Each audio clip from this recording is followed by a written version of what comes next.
All right. Welcome, everybody, to this episode of Monetizing Your Mental Capital. I'm your host, Will Christensen. This is sponsored by Seller Labs. I have Ross Beyeler here, and Ross is from Trellis. Ross, I am super excited to have you. Awesome. Excited to be here, Will. It was a chance meeting at that event, and it's worked out. I'm glad we Yeah. I think that's my favorite part. So I found events to be a really powerful way to broaden your network, to understand more about who's out there, to just connect those dots. And we were at an e-commerce agency summit in Austin, Texas, and that's put on by Rachel. Oh, I don't know how to say her last. What's her last? How do you say her last name? I think it's just Jacobs. Yeah. Rachel Jacobs. Okay. So, and man, I thought it was something way harder to say than that. But she's Irish. It could be totally different pronunciation. Could be. Well, in any case, this e-commerce agency summit is so cool. It was amazing to see how many agencies were there, and then just how tailored the event was to that group of people. And I think that niche gathering is a powerful thing. And so we obviously met in the hallway, chatted there for a minute, and I was like, oh man, you've got to come on the podcast and chat a little bit more. Ross, why would an e-commerce seller who's looking to monetize their mental capital want to hear from you? Yeah, it's a good question. A couple of reasons, because I've done things really poorly, and maybe a couple of things that I've done well. So my actual journey, my introduction to e-commerce started in undergrad. I went to Babson College, and the first business that I tried to start with a couple of classmates was an e-commerce platform for artists. So this was back in 2006, maybe 2007. A couple of us were really interested in e-commerce, but particularly in the art space, the art world. So think like visual arts, that kind of thing. And she raised some money, dropped out of school, built a team, and we were going full-fledged Silicon Valley. We're going to be billionaires, and made every single mistake you could possibly make as a first-time entrepreneur along the way. Every single one. Like to the point where our dev shop was suing us, the IRS was coming after us, our team was constantly quitting. I mean, every mistake you can make. And then to top it off, the world economy collapsed in fall of 2008. So that resulted in that business basically folding, me walking away with unbelievable amounts of debt, with my tail between my legs, going back to school to beg to basically come back and finish my degree, and finding myself in a position to pay off this debt of having to just do whatever it took to make a buck, right? And that started with some freelance work, learned a little bit about tech, learned a little bit about the web, a little bit about e-commerce, and said, hey, maybe there's some money to be made while I'm in school. And maybe I can pay down these loans and this debt and see what happens. And that was the start of the journey. Okay, well, hold on, though. So Trellis, from what I understand, is one of the largest e-commerce agencies out there, right? Like how big is the team? Yeah, I think independently owned, right? I mean, there's a lot of, especially in the last year or two, there've been a lot of roll-ups, some really large acquisitions, private equity finance, all that kind of thing. But independently, we're about 75, 80 people. We've been in the space for a while. And the current iteration of Trellis is sort of a product of my former agency, Growth Spark, merging with Trellis back in 2008. So Isaiah, who's our CEO, he and I both in Boston, both doing e-commerce. We had known each other for a while. We ran the Boston e-commerce meetup, did a couple other events together, did some projects together. And when we really saw things just blowing up in the e-commerce space, we kind of looked around and said, hey, I think a 1 + 1 = 3 situation here makes a lot of sense. What do you think about maybe coming together? And it's kind of an instant partnership, and we've been just growing since. So it's been great.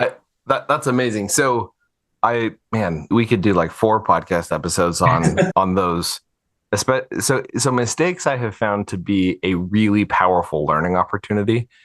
I had a mentor who said, that's what I call an opportunity for growth. There you go. Yeah. That's a beautiful learning opportunity. Yep. And I think that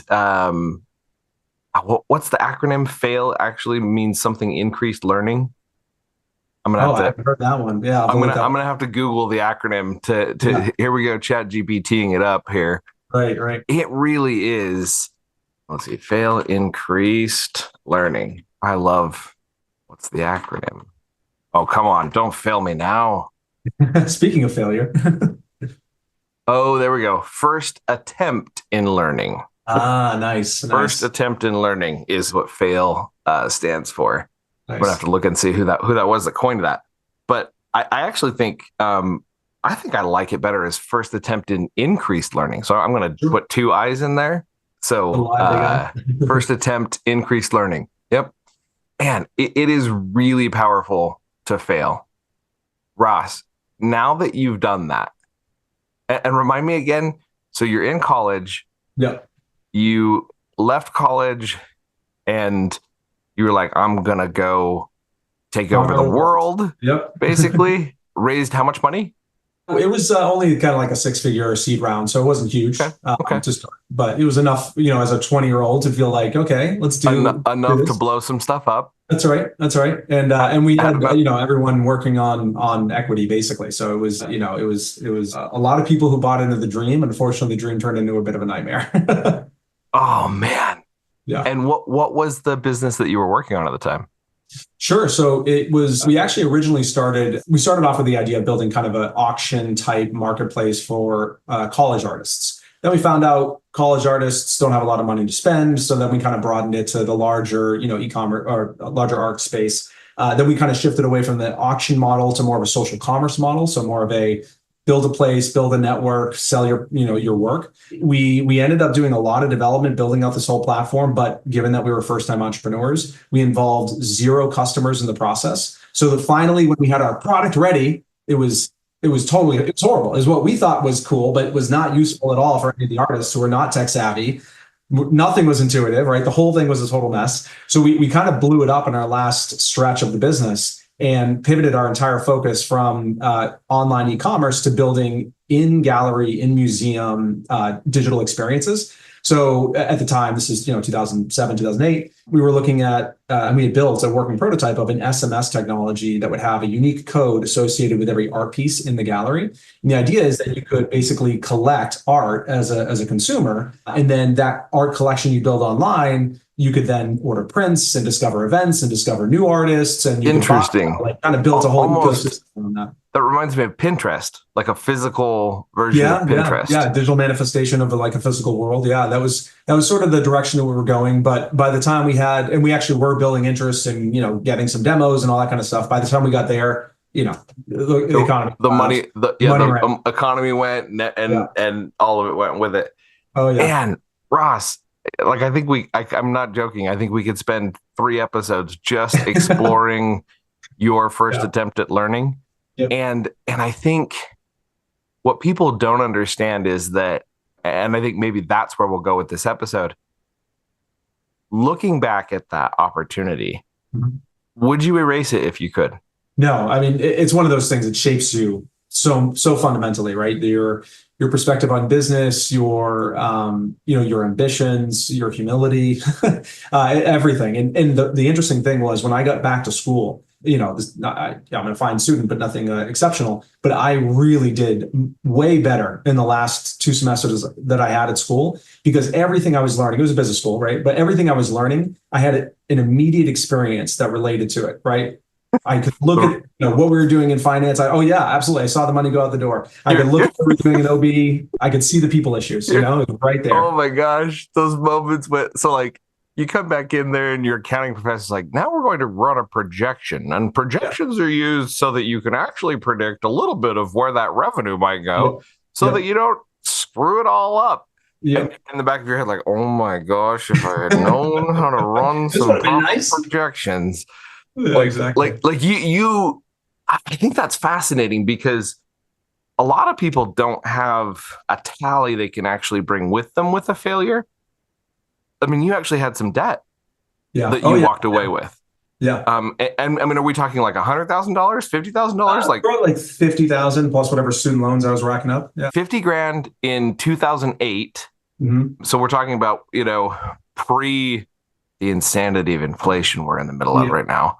Yeah. But 50 grand in 2008 to a college student, that's like, for me. So I actually graduated from Utah State University in 2010.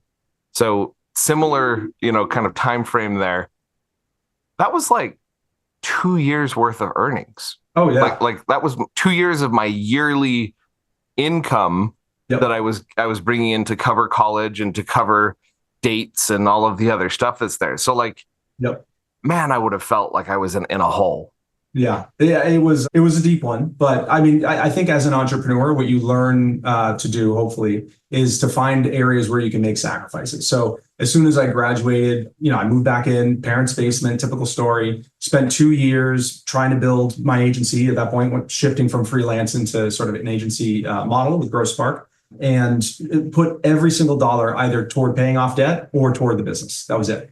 And just stayed as disciplined as I could for 2 years. And then once I kind of felt like I had recovered, we were at the point where we could move contractors to employees. We had a line of credit. We were growing. Yeah. It was like, okay, now we can, grow up a little bit as a business. Man, Yeah.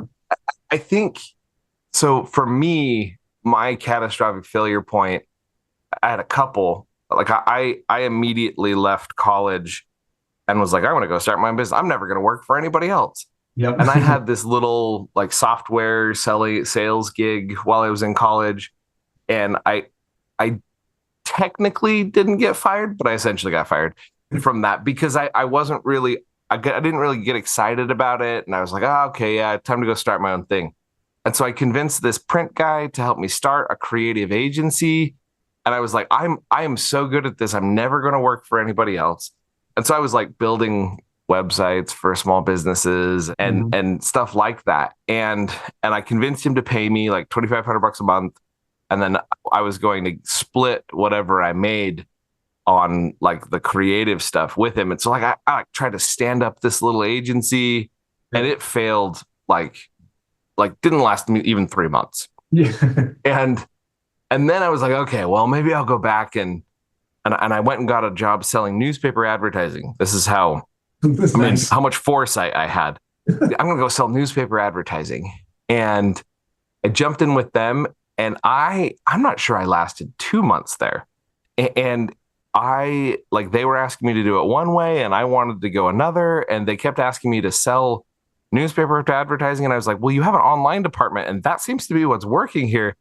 And they literally fired me, like walked me out the door with a box of stuff. Jeez. Yeah. Kind of situation. And I remember walking away from that and being like, does it get any worse than this? Like, and at the time I was actually dating my now wife. And I remember going back to her house, her apartment, essentially. She was co-renting or whatever, and just bawling my brains out because I was like, I don't know how you can even see me as a potential provider right now, because I literally just got walked out the door twice. Yeah. Like she watched me try to start and fail. And then she watched me do that. And I was like, the fact that you're even still interested in me right now, because and so really it's like good that, or really bad. that low moment, like that low moment. And that's what made me decide, you know what? Maybe I don't know everything here. And so I actually applied for an unpaid internship at an advertising agency as like the media buyer intern guy. And I impressed them enough that they brought me on as a media buyer's just a junior media buyer, $34K a year. Like that's what I started out in. And that shaped everything. I can trace my career back to that point of failure because it shaped me in a way that allowed me to be humble enough to learn from people who knew how to do it. Right? As you're describing this, not only did it shape you, but you walked away with $50,000 worth of weight that you had to carry. And I don't think we realized that how much that weight, because for me, it was emotional weight, right? And for 3 or 4 months, I worked at a call center translating for the deaf. So like someone would call in and I would listen, and then I would dictate into a microphone, and then it would type on the screen for someone who was deaf on the other end of the line. I worked there for 3 months while I went and found the unpaid internship. And then eventually they hired me, and that started my career. But I literally, I was back to I will do whatever. I need to show this future wife. I didn't know she was a future wife at the time. I need to show her that I'm willing to take a crummy job just to make ends meet, and we'll figure the rest of this out. And so my low point really did shape where all of that went. I can only imagine as you're going through these business classes and you're looking back on this failure, what are some of the pivotal lessons that you learned in that failure that shaped who you are today?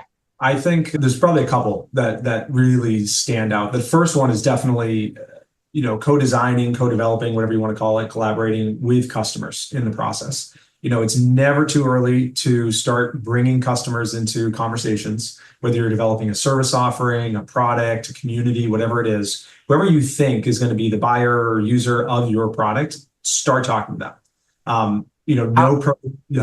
How do you convince those guys? So I've found that to be challenging sometimes as I build, like right now at Cellular Labs, I'm focused a lot on this podcast, and we've got it to a point where it's working really well. And outside of that, I am a recruiter of sorts where I clone entrepreneurs. I find busy entrepreneurs and I pair them with a young entrepreneur, and they kind of like explode together and figure out what's going next. In my process of like trying to find customers, like I remember going to some of my best friends who were entrepreneurs and being like, so I think you might need an apprentice. And some of them were catastrophic. Like, whoops, that didn't go very well. And those were learning opportunities, first attempt in learning. But I remember running out of Rolodex. I had called all my best friends, and they had all said, they'd all tried it, and we'd failed together, and say, well, that kind of sucked. And then I ran out. So like, what do you do in that moment to find those new customers and convince them, hey, come try this out. It's going to be cool. Yeah, I mean, you're definitely right to tap into the network first, right? Leverage the relationships you have. If it's possible to, ask for referrals or gently encourage referrals, of course, that kind of extends your network. That's your second degree connection. One thing, though, that I've found particularly helpful, and this was really essential for us with GrowSpark when I was, getting the agency off the ground in the first couple of years, is trying to truly build community, right? So the way I did that with GrowSpark is started an event series in Boston called Managing an Agency Business. And it was, at the time, fascinating. Yeah. So a quarterly event series, we would do a panel discussion, all participated by agency owners. And the whole idea was for us to just share lessons learned, like a lot of this type of stuff, honest conversations, what's worked, what's particularly not worked. It almost sounds like Agency E-commerce Summit, right? Like, very much what Rachel's done there. Like, it's 100%. A panel discussion, and 100%. You talk about here's all the stuff we're doing wrong. Here's all the stuff we're doing right. Yep. So exactly the same thing. I think Rachel's done an unbelievable job. She's probably, best in class at that, particularly in the e-commerce space. And, MAB, the event series I had started, we always intended to keep it relatively small. We didn't do sponsorships or anything. It was just organic meetups, pizza beer conversations. But we still had about 50 people per event. It's kind of grown over to a few hundred people on the mailing list over the years. So with that, agencies. So is Trellis's primary customer other agencies? So this was GrowSpark before GrowSpark merged with Trellis. Okay. And at the time, so 2010 through, let's say, 2013, a lot of our business came from other agencies. So we were brought in. Outsourcing. We initially focused actually on WordPress development. That was kind of our then it would be other agencies, because the other agencies were like, well, we've got a WordPress guy, but he's busy, so I need more WordPress guys to come in and knock this out. Exactly. So we can kind of augment their team. And we, the first Shopify build we did was actually in 2010, which is pretty early. And then it was 2012 where we did our first major one that kind of landed us on the map with Shopify. Nice. Put us into a position where we said, all right, we're going all in on e-com in about 2013. So before that, 2010, 2011, 12, all the way up to 13, we were mostly WordPress, mostly other agencies. So that MAB kind of community really helped in building kind of our offering, right? It built our relationships, built our partnerships, helped me understand the struggles that other agencies were dealing with. How could we offer, a collaborative model? What could we do to be in the room when those in the room when those problems are being discussed? That's interesting, because I've heard a lot of people say choose an audience first, then a problem to solve. And it sounds like in some ways you chose a problem to solve and then quickly understood, oh, wait, the audience, the majority of my clientele or the majority of my business is coming from this audience. Yeah. I need to understand more about them. And so you didn't get paid, well, like physically paid to put on this event series. Right. But you discovered pretty quickly, this is a way that I can create strong ties with that group. Yep, exactly. And a lot of it was, you know, sure, I benefited from it personally, but a lot of it was trying to create a space where other people got value out of it. That's what I think worked well. You know, I've had people even years later say, "Oh, you know what? I actually met my business partner through that event, or I got my biggest customer through that event, or I get a referral through it." You know, and that kind of stuff is great. It kind of, you know, builds Fuels. that, yeah, fuels the motivation and helps you understand like you're creating something that's meaningful outside of the value it drives to yourself, and that kind of helps you keep going with it. Any other major lessons from that failure? Yeah, so the first one is definitely, yeah, the Involve customer the customer early. for sure. I think the other thing is, and this is a lesson that I kind of learned again at Trellis, particularly in the last 2 years, you know, where the agency landscape's been an interesting one. Don't don't rush to scale, right?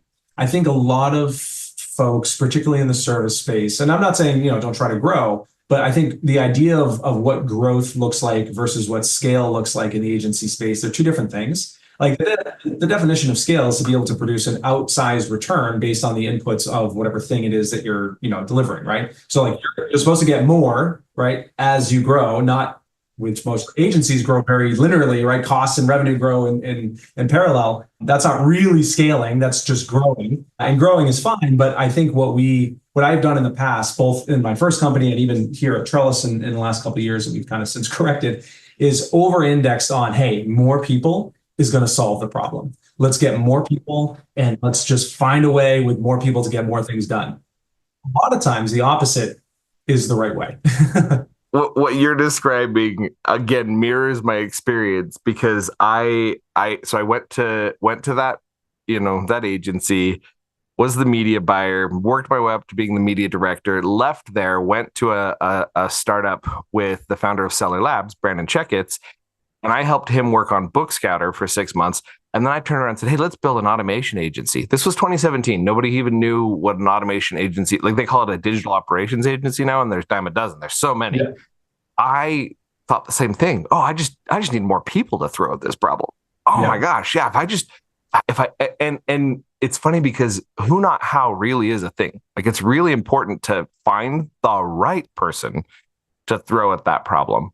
But curious, how do you decide when to bring in someone new or how do you because and the other thing, man, scale does not necessarily mean more people. Scale literally means reduced input, greater return, which for an entrepreneur, I don't know about you. Are you kind of the like, I have attention deficit shiny object syndrome?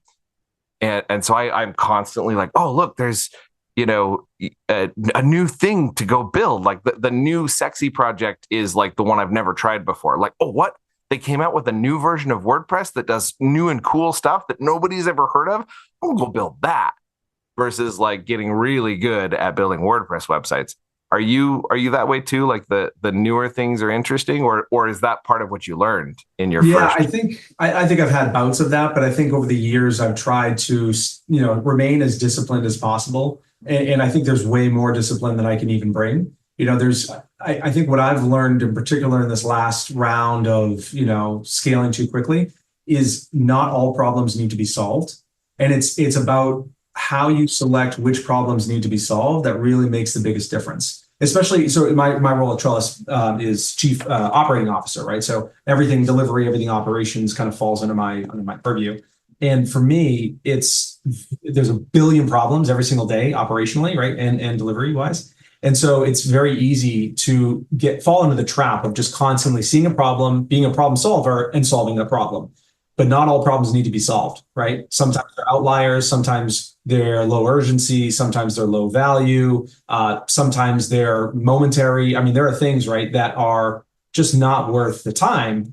But if you get into a habit, particularly if you're good at solving problems, you find yourself in this trap of just like, yeah, bring them on. I want to eat all the problems up. But then you start to kind of get distracted from the things that are really going to make a difference for the business, and or you put all your resources towards things that basically don't allow you to otherwise get focused on the core priorities for the business. I love that. So that core tenet of scaling doesn't necessarily mean growing expenses and revenue at the same rate. It actually is quite the opposite. You should be growing expenses at a much slower rate than revenue. That's what scaling means. That's the goal. And then secondarily, choosing the right problem to solve. So how do you do that, Ross? Like what core tenets have you developed over your, $50,000 worth of debt that you worked off and all the way up to this point? Like, how did you begin? Because that sounds like a lot of what went wrong in that first business. You guys were solving the wrong problems. 100%. I think the customer-centric approach helps. They help you identify what problems are. That's particularly true for a product company. I think for a services company, I'm a big believer in kind of starting with the goal, right? And really understanding, like, what are we trying to build here? Are we trying to become the biggest, headcount agency, the biggest revenue agency, the most profitable agency? Like, just some directional goal that gives you a little bit of a sense. And then really putting together just some loose models around, well, what would it take for us to do that? If we wanted to do 20 million in revenue, what would that look like? And you just put in some assumptions. Hopefully they're driven by historic experience. And you can start to put together a model for the business. And it doesn't have to be overly sophisticated, but something that gives you a little bit of a blueprint of what would we need to look like as an organization in order to achieve that goal. So it's almost like 10x is better than 2x. Like, I mean, there's a lot of merit to thinking bigger, right? Because I think it will help you understand what it takes to really achieve that. And that will help kind of expose what are the areas that matter the most. So for instance, I think a lot of agencies in particular, there's a lot of underinvestment in the growth, right? There's a lot of, we get referrals, partner referrals, vendor referrals. Referrals are great. They are the absolute best source of business for any service company. They don't scale in the sense that as you get bigger, they don't necessarily get as bigger or bigger than you do, right? Right. And there is some, right? The more clients you work with, in theory, if you maintain the same referral rate, then you get more referrals. But as you get bigger, you also need more clients in order to fuel the beast. So it's like, unless you're somehow producing more referrals than what you actually need to sustain your growth, that doesn't become a real scaling up your events to the point where they're bringing in, Exactly. You've got to find some other way to dig in on that. Okay. So I love that. So final couple of questions here. If you could make a phone call back to Ross and you're making, so Ross he's in college right now. He's just raised all this money. He's in a frame of mind where he'll actually listen to you, right? Like he'll actually take on whatever word of advice you give him to kind of shift this. And you've already said, I would not give up this opportunity for my first attempt in learning. I would not give that up because it shaped me. So no need to tell him, hey, don't go do that. But I'm curious, what word of advice would you give him that might help him speed up his process of learning to monetize that mental capital more quickly? A lot of it really would be, really stay small and stay next to the customer. It really is those two things that I think tripped us up more than anything else. But maybe the only other thing would be, owning the product in-house. We thought that we could get away with outsourcing a lot of the development to another agency.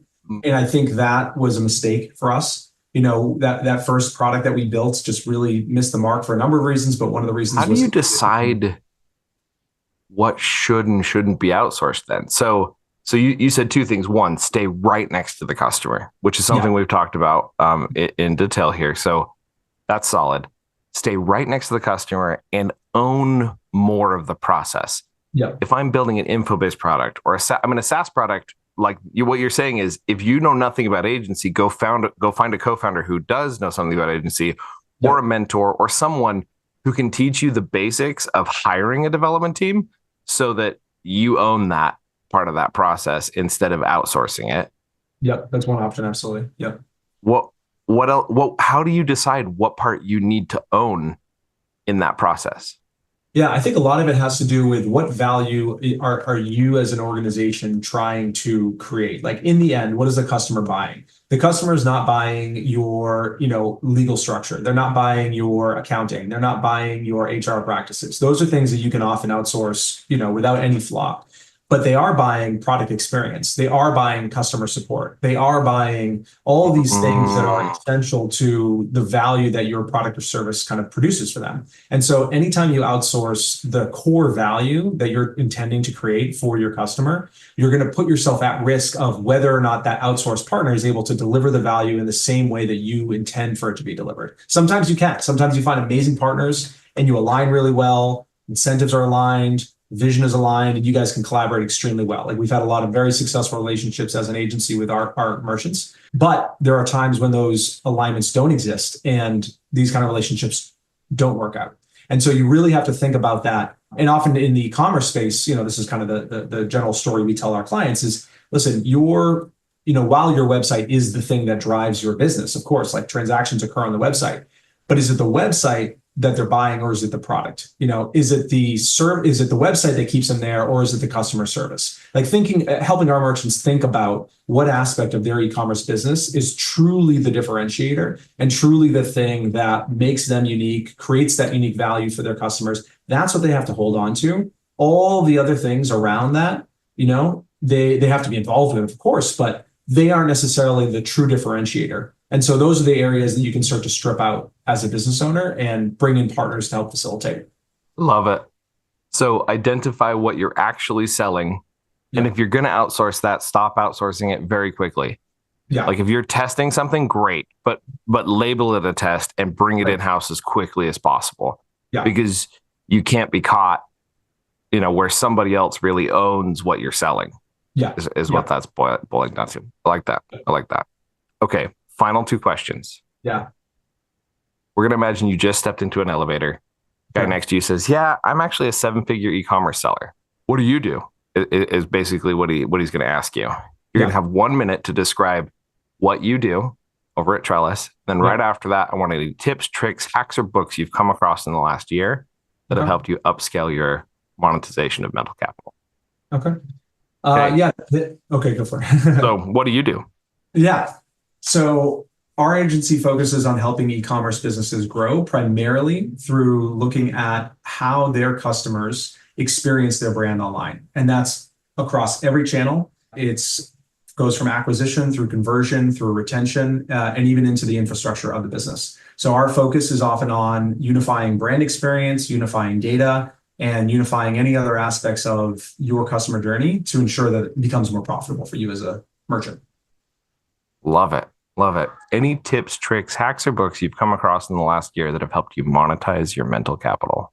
Yeah, there's a couple things, particularly from the services side, that I believe pretty strongly. The first is, the one job I had was my freshman year in college. I worked for an amazing entrepreneur who's since scaled a very successful marketing agency, and he always told me, and it's stuck with me ever since, set expectations, meet expectations. It's the thing that basically, as a service provider, is everything, right? The only reason clients get upset with you is because either expectations weren't set or expectations weren't met. And you can always say, yeah, you should exceed expectations. That's great if you're an overachiever. But in reality, people get upset in relationships because you either weren't clear on what you were trying to achieve or how it was going to be achieved or when it was going to be achieved, or you didn't meet the promises that you made. So I think that motto and thinking about how is your organization setting and meeting expectations can often uncover a lot of potential problems as a service company. That's a big one for me. I love that. Set expectations, meet expectations. Any books that you would recommend around that? That's a good question. I honestly don't. Not that come to mind. I was trying to. That's why I asked you. I was thinking, man, I can't think of a book. That's about that. But that is such a core tenet of what I've realized as an operator, as a consultant, even as a father. Yeah. I was just on earlier with Nathan Hirsch earlier this week, and he said that expectation setting in the very first part of the onboarding process is the part people screw up the most in hiring. Yeah. And he said, if you set those expectations bulletproof, it will fall apart before it ever even becomes a problem because you've been so clear about what you need. Yep. And then like later on that week, I had an experience where I had a new hire who I was like, cool, come on board. And they like rejected the job offer. And I was like, wow. And they explained, when you went through and explained exactly what you wanted, I decided this wasn't something I wanted. And I was like, man, I'm glad I did that. Totally. Absolutely. It's a lot of time and money saved. Set expectations, meet expectations. I love that. Yeah. It's really solid. That's one more and then we can kind of wrap it. But I think the other big thing for me is really trying to tackle the hard stuff. People say eat the frog. It's a very common expression. I think as an entrepreneur, the thing that's going to suck the most, the problem that's going to suck the most, you got to go after that. You got to feel where the problems are, where that resistance exists. And then you just have to step forth and make it happen, because those are the areas of the business that really need the most attention. When you know that, your onboarding process is an absolute mess and you don't want to think about it because it's too complex or you don't love doing it, it's probably the thing that actually needs the most attention because you have such emotional resistance to it. Interesting. Find the thing in your business you have the most emotional resistance to, and just tackle the crap out of that. Because it could actually just be your own emotional block. Absolutely. And you need some therapy. I do some therapy a lot. And for me, that was a big part of my journey, was overcoming some of those problems. And after I got past that, man, has it been easier to build my second business. Yeah. So could not agree more. So scan your body, scan your mind, scan your psyche to find that. What are you avoiding right now? There we go. Tackle that problem you're avoiding right now first, and find out what's underneath it, because it could just be as simple as a mindset shift. Yep. Love it. Ross, thank you so much. This has been a fantastic episode of Monetizing Your Mental Capital. It was a pleasure to have you on. Yeah, likewise. Well, this is great. Love the conversation. So thank you so much. All right. That's it.